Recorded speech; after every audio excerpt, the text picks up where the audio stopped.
Welcome to the Leo. Jaganmohan Reddy PA KNR అక్రమాస్తుల చిట్టా రోజు రోజుకి బయటపడుతుంది. ఇప్పటికే కేఎన్ఆర్ కి సంబంధించినటువంటి అవినీతి అక్రమాలకు సంబంధించి ఎక్కడెక్కడ ఆస్తులు ఉన్నాయి ఏంటి అనేది వీడియోలో చెప్పుకున్నాం. సాధారణంగా ఒక టిఫిన్ బండి పెట్టుకుని కుటుంబ జీవనాన్ని కొనసాగించే స్థాయి నుంచి, తర్వాత 10,000 రూపాయల ఉద్యోగానికి చేరిన స్థాయి నుంచి 2019 వరకు కూడా అద్దె ఇంట్లో బ్రతికే స్థాయి నుంచి ఈరోజు కేఎన్ఆర్ ఏ స్థాయికి ఎదిగాడంటే 3 రాష్ట్రాల్లో వందల వేల కోట్ల విలువైన ఆస్తులతో పాటు 3 రాష్ట్రాల్లో 7-8 విల్లాలతో పాటు వాటి నుంచి అద్దె రూపంలోనే నెలకు లక్షల రూపాయల ఆదాయాన్ని పొందే స్థాయికి ఎదిగాడు. మనం ఆల్రెడీ దీని గురించి మాట్లాడుకున్నాం. ఆయన భార్యకు ఐటీ కంపెనీలో వాటా ఉంది, ఈయనకేమో ఒక కార్ల కంపెనీలో వాటా ఉంది, ఒక బారులో వాటా ఉంది, ఒక 20 కోట్ల రూపాయల లావాదేవీలు వాళ్ళ ఖాతాల్లో ఉన్నాయి. అన్నిటికీ మించి ఒక 2 కేజీల బంగారానికి సంబంధించిన వివరాలు ఉన్నట్టుగా అధికారులు చెప్తున్నారు. ఇవన్నీ ఒక ఎత్తు అయితే, ఇప్పుడు తాజాగా ఋషికొండ ప్యాలెస్, మీకు తెలుసు జగన్మోహన్ రెడ్డి అత్యంత ముచ్చటపడి భారతీ రెడ్డి కోసం ఋషికొండకు గుండు కొట్టి మరీ కట్టినటువంటి ఋషికొండ ప్యాలెస్ అత్యంత సమీపంలోని ఐటీ పార్కులో 100 కోట్ల విలువ చేసే 2.5 ఎకరాల భూమి వీడికి చెందింది, కేఎన్ఆర్కి చెందింది. ఎలా చెందింది? సో ఈ రికార్డ్స్ అన్ని నిన్న తాజాగా బయటపడ్డాయి. సో బయటపడటమే కాదు, మళ్ళీ దీంట్లో అబద్ధాలు చెప్పి తప్పించుకునే ప్రయత్నం చేశాడు. వాస్తవానికి 100 కోట్ల రూపాయలు విలువైనటువంటి ఈ 2.5 ఎకరాల భూమిని 32 కోట్ల రూపాయలకు కొని రిజిస్ట్రేషన్ చేయించుకున్నాడు. బాగానే ఉంది, డాక్యుమెంట్స్ అధికారుల వద్ద ఉన్నాయి. అయితే సిట్ అధికారులు విచారించే సమయంలో ఆ భూమిని ఎంతకు కొన్నావు అని అడిగితే 12 కోట్లు కొన్నానని చెప్పాడంట. 12 కోట్లు కొన్నాను అనగానే ఆ 32 కోట్ల రూపాయల డాక్యుమెంట్స్ ముందు పడేసి, మరి 32 కోట్ల రూపాయలకి రిజిస్ట్రేషన్ చేశారంటే 12 కోట్ల రూపాయలకు కొంటేనని అడిగితే దానికి సమాధానం చెప్పలేదు. సరే, ఈ 12 కోట్లు నువ్వు చెప్పిన 12 కోట్లు అయినా సరే ఎక్కడి నుంచి వచ్చాయి, ఈ 32 కోట్లు అయినా సరే ఎక్కడి నుంచి వచ్చాయని ప్రశ్నిస్తే, ఎక్కడో విదేశాల్లో ఉన్నటువంటి మా బావో మా బామ్మర్దో పంపితే నేను కొన్నానని చెప్పి తప్పించుకునే ప్రయత్నం చేశాడు. అధికారులు ఉత్తినే వదిలిపెడతారా? తీగలాగటం మొదలు పెడితే డొంకంతా కదిలిచ్చేస్తారు కదా.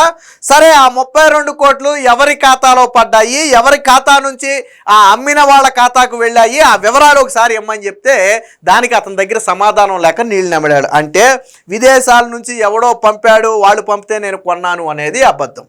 ఇదంతా కూడా నాకు తెలిసి 32 కోట్ల రూపాయలు కూడా క్యాష్ రూపంలో ఇచ్చేసి కొని ఉంటాడు. అందుకనే ఎక్కడా కూడా ఇన్కమ్ ట్యాక్స్కి సంబంధించినటువంటి ఆధారాలు కావచ్చు, లేదా బ్యాంకు నుంచి ట్రాన్స్ఫర్ చేసిన ఆధారాలు కావచ్చు, లేదా విదేశాల నుంచి వీళ్ళ ఖాతాలకు వచ్చిన ఆధారాలు కానీ ఎక్కడా లేవు. లెక్కర్ మనీ అంతా వైట్ మనీ కదా, మనకు తెలుసు కదా. సో వైట్ మనీలో కొనేసి ఉంటాడు. అంటే దోపిడీ ఏ స్థాయిలో ఉందో చూడండి. అద్దె ఇంట్లో ఉండే స్థాయి నుంచి ఆ ఇళ్లను అద్దెకిచ్చి అద్దె పొందే స్థాయికి వచ్చాడు. అలాగే జీతానికి పనిచేసే స్థాయి దగ్గర నుంచి తాను బినామీలు పెట్టుకునే స్థాయికి వచ్చాడు. అంటే జగన్మోహన్ రెడ్డి హయాంలో పిఏ అంతా ఇంత కాదు, ఈవెన్ చివరికి ఆఫ్రికా దేశానికి వెళ్ళి తినతో కలిసి వీరారెడ్డి అనే ఒక వ్యక్తి కలిసి ఇద్దరు కలిసి ఆఫ్రికా దేశానికి వెళ్ళి అక్కడ పెట్టుబడులు పెట్టడానికి పరిశీలన కూడా చేసి వచ్చారు వీళ్ళు. సో అంటే వీళ్ళ దోపిడీ ఏ స్థాయిలో ఉందో చెప్పడానికి ఇదొక ఉదాహరణ. దీనికి సంబంధించినటువంటి వార్త వచ్చింది, ఒకసారి చూద్దాం. జగన్ పిఏ దోపిడీ ఇంతింత కాదయా, 5 ఏళ్లలో భారీగా పెరిగిన కేఎన్ఆర్ ఆదాయం 2019కు ముందు ఆయన వార్షిక రాబడి 3.5 లక్షలు. జగన్ సీఎం అయ్యాక 5 ఏళ్లలో 75 లక్షలకు పెరిగింది. ఇంటి అద్దె చెల్లించే స్థాయి నుంచి అద్దె ఆదాయం పొందే స్థాయికి, చేబదుళ్లు తీసుకునే స్థాయి నుంచి వడ్డూలు వసూలు చేసే స్థాయికి కేఎన్ఆర్ ఆస్తులు బినామీల గుట్టు తేలుస్తున్న సిట్ అధికారులు.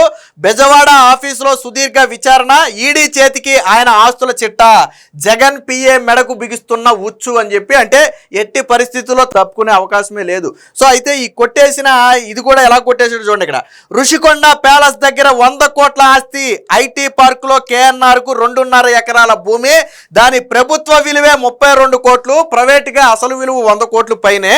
అంత మొత్తం ఎక్కడదని ప్రశ్నించిన సిట్టు అప్పట్లో దాన్ని 12 కోట్లకు కొన్నానన్న కేఎన్ఆర్ తన బావమరిది పంపితే కొన్నట్లుగా వెల్లడి. 32 కోట్లకు కొన్న డాక్యుమెంట్ను ఆయన ముందు పెట్టిన సిట్ అధికారులు జవాబు ఇవ్వలేక నీళ్లు నమ్మిన జగన్ పిఏ. అంటే అబద్ధాలు చెప్పటం, ఆధారాలు ముందు పెడితే నీళ్లు నమ్మటం, ఇది జగన్ పిఏ చేసినటువంటి పని. రాజశేఖర్ రెడ్డి సీఎం కాకముందు జగన్ ఆస్తులు 9 లక్షలు మాత్రమే. 2004లో ఆదాయ పన్ను రిటర్న్స్లో అదే చూపాడు జగన్మోహన్ రెడ్డి. కాంగ్రెస్ తరఫున 2009లో కడప ఎంపీగా పోటీ చేసే సమయానికి ఆయన ఆస్తుల విలువ 77 కోట్లు. తండ్రి మరణించాక సొంత పార్టీ పెట్టి కడప ఎంపీగా 2011 ఉప ఎన్నికల్లో పోటీ చేసినప్పుడు ఏకంగా 365 కోట్లుగా చూపించారు. ఇవన్నీ తండ్రి అధికారంలో ఉండగా తండ్రి చేసిన మేళ్లకు తనయుడు పొందిన ప్రతిఫలాలేనని సిబిఐ తేల్చింది.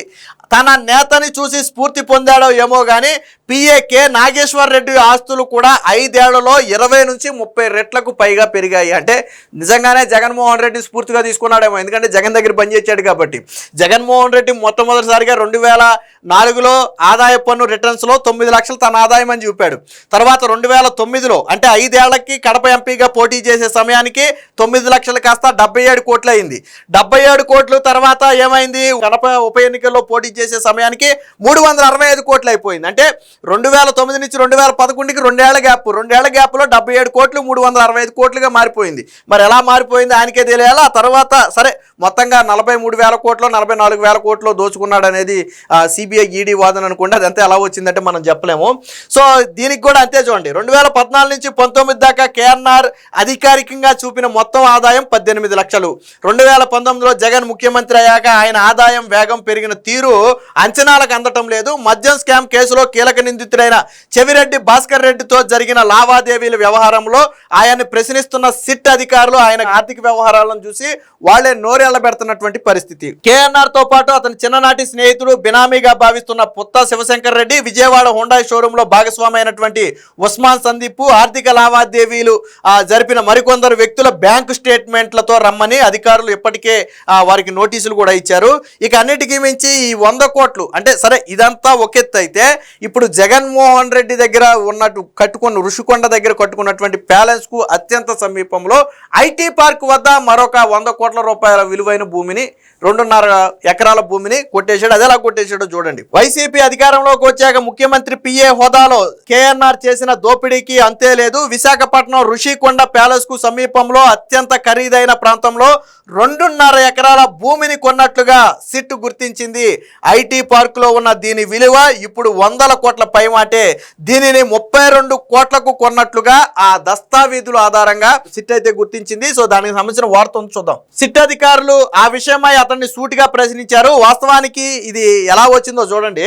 రాజశేఖర్ రెడ్డి ఉమ్మడి రాష్ట్ర సీఎంగా ఉన్నప్పుడు 2005లో ఎన్సిసి అనే ఒక కంపెనీకి ఏపీ హౌసింగ్ కార్పొరేషన్ నుంచి 97 ఎకరాల భూమిని కేటాయించారు. 2005లో తీసుకున్నటువంటి వాళ్ళు 2013 వరకు అంటే దాదాపు 8 ఏళ్ల పాటు ఎలాంటి నిర్మాణాలు చేపట్టకపోతే 2014లో చంద్రబాబు గారు సీఎం అయిన తర్వాత ఏం చేశారంటే ఆ భూమిని వెనక్కి తీసుకోవాలని నిర్ణయించారు. ఎందుకని ఏమీ నిర్మాణాలు చేపట్టలేదు కాబట్టి. అయితే ఎన్సిసి కంపెనీ ఏం చేసిందంటే కోర్టుకు వెళ్ళి మేము నిర్మాణాలు చేపడతామని కోర్టుకు హామీ ఇచ్చి తిరిగి మళ్ళీ ఆ భూమిని వాళ్ళే తీసుకున్నారు. అయితే 2019లో జగన్ సీఎం అయ్యాక అందులో వారు చేతనైనంత భూమిని దక్కించుకోగా జగన్ పిఏ కేఎన్ఆర్ సైతం 2.5 ఎకరాలు కొట్టేశాడు. విశాఖలో పచ్చని ఋషికొండను తవ్వి 100 కోట్ల ప్రజాధనాన్ని అడ్డుగోలుగా ఖర్చు చేసిన జగన్ నిర్మించుకున్న ఋషికొండ ప్యాలెస్ కు అత్యంత సమీపంలోని ఐటీ పార్కులో ఏకంగా 100 కోట్ల విలువ చేసే ఈ భూమిని ఎలా కొన్నారని సిట్ అధికారులు అతన్ని ప్రశ్నించారు. అప్పట్లో దాని విలువ 12 కోట్లేనని లండన్ లో ఉంటున్న తన బావమరిది రామ్ భూపాల్ రెడ్డి డబ్బులు పంపాడని చెప్పాడు. అయితే ఏ ఖాతాకు ఎప్పుడు పంపాడు, ఎవరి ఖాతాకు నుంచి ఆ సొమ్ము ఆస్తి విక్రేతలకు చేరింది అని సిట్ అధికారులు ప్రశ్నించగా జవాబు ఇవ్వలేక కేఎన్ఆర్ నీళ్లు నమిలినట్లుగా తెలిసింది. అదీగాక ఆ భూమి ప్రభుత్వ విలువే 32 కోట్లుగా ఉందని, అంతే మొత్తానికి కొనుగోలు చేసినట్లుగా ఉన్న డాక్యుమెంట్ల సంగతి ఏంటని అతను ముందు పెట్టి ప్రశ్నించడంతో బిత్తరపోయినట్లు సమాచారం. లిక్కర్ వ్యాపారాలు అప్పట్లో ఇచ్చిన వసూళ్ల వివరాలు అతడి నుంచి రాబట్టినట్లుగా. అంటే ఇది మొత్తం కూడా కొన్నది 32 కోట్లకు కానీ 12 కోట్లకు కొన్నానన్నాడు. తన బావమరిది ఇచ్చాడన్నాడు. ఎలా ఇచ్చాడో చెప్పమంటే చెప్పట్లేదు. అంటే ఇంకా అధికారులు ఆశ్చర్యపోతున్నారు. ఒక్కొక్కటి బయటకు వచ్చింది. మొదటేమో ఆస్తులు బయటకు వచ్చాయి, తర్వాత కార్ల షోరూంలోను బారుల్లోను వాటాలు బయటకు వచ్చాయి. ఇప్పుడు ఋషికొండ దగ్గర 100 కోట్ల విలువైన ఆస్తి బయటకు వచ్చింది. ఇలా తవ్వుతున్న కొద్దీ వస్తానే ఉంది. ఇంకా ఎంత ఉందనే తెలియదు. దీని డెప్త్ ఒక్కొక్కటి లాగుతుంటే బయటకు వస్తుంది. చివరికి తన పేరు మీద తన ఆస్తులకు 3-4 బినామీలను పెట్టుకునే స్థాయికి ఎదిగాడు కేఎన్ఆర్. అంటే జగన్ అధికారాన్ని అడ్డం పెట్టుకుని ఏ స్థాయిలో సంపాదించాడో చెప్పడానికి ఇది ఒక ఉదాహరణ. కానీ జగన్ ఇప్పటి వరకు దీని మీద నోరు మెదపల. ఒక పక్కేమో అటు బొల్లా బ్రహ్మనాయుడు హైదరాబాద్లో 1000 కోట్ల రూపాయల ఆస్తి కబ్జా చేయాలని ప్రయత్నం చేసి దొరికిపోతే పరారీలో ఉన్నాడు. దాని గురించి మాట్లాడు. ఇటుపక్క నీ దగ్గర 5 ఏళ్లు పిఏగా పనిచేసినటువంటి సీఎంగా ఉన్నప్పుడు, అంత ముందు కూడా పిఏని అనుకోండి, 5 ఏళ్లు పిఏగా ఉన్నటువంటి కేఎన్ఆర్ వందల వేల కోట్ల ఆస్తులు ఒక్కొక్కటి బయటపడుతుంటే దీని మీద నోరు మీద ఇప్పుడు ఎందుకు జగన్ ప్రెస్ మీట్ పెట్టి మాట్లాడు? కేఎన్ఆర్ నీ పిఏనా కాదా? నీ పేపర్లో ఏం రాశారు? పొలిటికల్ అసిస్టెంట్ అని రాశారు. అంటే వ్యక్తిగత సహాయకుడిని ఏకంగా మార్చేశారు, అర్థమే మార్చేశారు. దొరికితే మార్చేయడం మీకు అలవాటే. చిన్నప్పన్న దొరికితేనేమో వైవి సుబ్బారెడ్డికి పిఏ కాదన్నారు. అలాగే జగన్మోహన్ రెడ్డి భారతీరెడ్డి కంపెనీలో శాశ్వత డైరెక్టర్గా ఉన్నటువంటి బాలాజీ గోవిందప్ప దొరికితేనేమో మా కంపెనీకి చెందిన వ్యక్తి కాదు, ఫ్రెంచ్ కంపెనీకి చెందిన వ్యక్తి అన్నారు. ఇప్పుడు కేఎన్ఆర్నేమో పిఏ కాదు, పొలిటికల్ అసిస్టెంట్ అన్నారు. ఎవడు దొరికితే వాళ్ళని మొత్తాన్ని మార్చేయడం వైసీపీకి అలవాటు. ఏదేమైనా మొత్తంగా కేఎన్ఆర్ ఆస్తుల చిట్టా రోజు రోజుకి బయటపడుతుంది. కేఎన్ఆర్ మెడకైతే సిట్ అధికారులు బలంగా ఉచ్చు బిగించారు అనేది మాత్రం వాస్తవం. Please subscribe to Leo news for more videos.